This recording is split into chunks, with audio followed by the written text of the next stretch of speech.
তো তোমরা ভাবছো যে এত কিসের সম্পত্তি, এত কিসের সম্পত্তি বলো তো? ওই যত পুরনো জামা কাপড় ছিল সব বস্তার মধ্যে ভরে আছে, এই ঘরেই রাখা ছিল। তো এই ঘরটা এখন ঝেড়ে পুছে সমস্তটা পরিষ্কার টরিষ্কার করে দিয়েছে।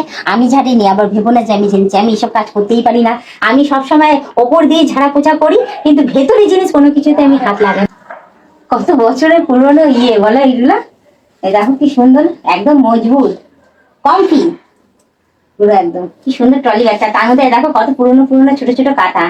এত কাঁথা থাকতে আমাকে কত কাঁথা বানাতে হয়েছে, হ্যাঁ কতগুলো কাঁথা বানাতে হয়েছে। দেখো সব নতুন কাঁথা, একদম ফ্রেশ, একদম সুন্দর কাঁথা। আর আমি কতগুলো কাঁথা নিজের হাতে কত কষ্ট করে বানিয়ে আমি ইউজ করেছি। আর এখানে দেখো কতগুলো কাঁথাই, দেখো কতগুলো কাঁথা একসাথে পুরো একদম রয়েছে। কি অবস্থা, দেয় আর নেই আমাকে। তো যাই হোক, এগুলো এখন এখানেই থাকুক, সাজানো গোছানো অনেক দিনের পুরোনো ট্রলি ব্যাগ, তার মধ্যে অনেক কাঁথা রয়েছে। আমার কাজে না লাগলো কি আছে, ভবিষ্যতে আদার্স অন্য কারোর কাজেও লাগবে। আমার কাছেও যে কাঁথাগুলো আছে সেই কাঁথাগুলো নিয়েছে না হয় এর ভেতর ঢুকিয়ে রেখে দেবো, কারো যদি কাজে লাগে তাকে দিয়ে দেওয়া হবে। তো যাই হোক, এই দেখো আমাদের এই ঘরের হাল, হাল বলবো, হাল দেখো কি অবস্থা, দেখেছো?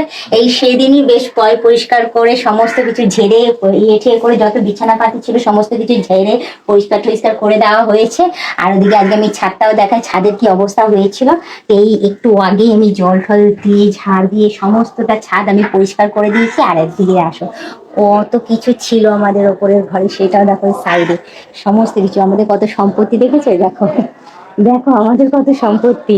তো তোমরা ভাবছো যে এত কিসের সম্পত্তি, এত কিসের সম্পত্তি বলো তো? ওই যত পুরনো জামা কাপড় ছিল সব বস্তার মধ্যে ভরে আছে, এই ঘরেই রাখা ছিল। তো এই ঘরটা এখন ঝেড়ে পুছে সমস্তটা পরিষ্কার টরিষ্কার করে দিয়েছে। আমি ঝাড়িনি, আবার ভেবো না যে আমি ঝেড়েছি, আমি এসব কাজ করতেই পারি না। আমি সবসময় ওপর দিয়ে ঝাড়া পোছা করি, কিন্তু ভেতরে জিনিস কোনো কিছুতে আমি হাত লাগাই না। তো যাই হোক, ভেতর থেকে সমস্ত জিনিস বের করে পুরো ঝাঁ চকচকে করে পরিষ্কার করা হয়েছে। রুমটা পরে সাজানো হবে। আর যত বলবো পুরনো কাপড় চোপড় ছেঁড়া ফাটা যত জামা কাপড় ছিল আর যত মানে আদার্স কাপড় ছিল সমস্ত বস্তায় পরে ওইগুলো সব বাইরে রাখা হয়েছে। যেগুলো প্রয়োজনীয় বাসন কোসন, যেটা এটা দেখালাম যে কাঁথা, হ্যাঁ, তো সেইগুলো সমস্ত কিছু রাখা হয়েছে। যেটা প্রয়োজনীয় সেটাই দিয়ে দেওয়া হবে কাউকে, আর যেটা অপ্রয়োজনীয় সেটা ওখানে রাখা হয়েছে। ওটা জানি না ওটা কি হবে না হবে। আর ওগুলো ছাদটাকে বেশ ভালো করে ঝেড়ে পরিষ্কার করে নিয়েছি, কারণ আমার ছাদ সবসময় কাজে লাগে। কারণ কখনো আমি ঘুরতে আসি, এক্সারসাইজ করি, আবার কখনো দৌড়াদৌড়ি করি, আবার কখনো ঘুমিয়ে থাকি। আর এই শীতকালে তো ছাদের তো বিশেষ দরকার আছেই, কারণ ছাদের মধ্যে কাঁথা কম্বল সমস্ত কিছু মেলবো, কারণ শীত পড়েই গেছে, ভীষণ শীত লাগছে। কাঁথা গায়ে দিচ্ছি, কম্বলটা এখনো ইউজ করিনি।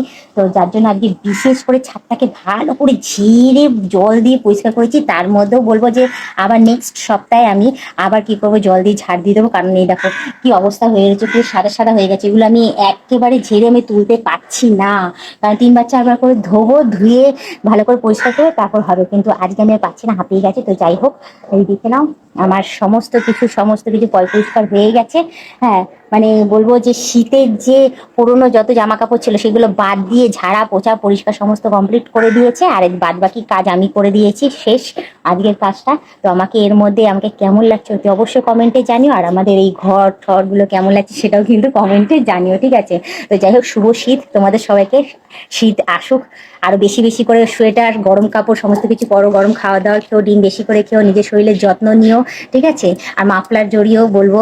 আর রোজ ভোরবেলা উঠো, কুয়াশার মধ্যে বলবো মর্নিং ওয়াক করতে যাও, শরীর ঠিক থাকবে, ফিট থাকবে। তো যাই হোক, আজকের ব্লগিংটা আমি এখানেই শেষ করছি। আবার অন্যদিন অন্য কোনো সময় ব্লগ ভিডিও নিয়ে হাজির হয়ে যাবো। আজকের মতো টাটা, বাই বাই। সুস্থ থেকে এভাবে আমাকে দেখতে থেকো, আমার পাশে থেকো, আর আমাকে প্রচুর পরিমাণে সাপোর্ট করে এগিয়ে নিয়ে যাও।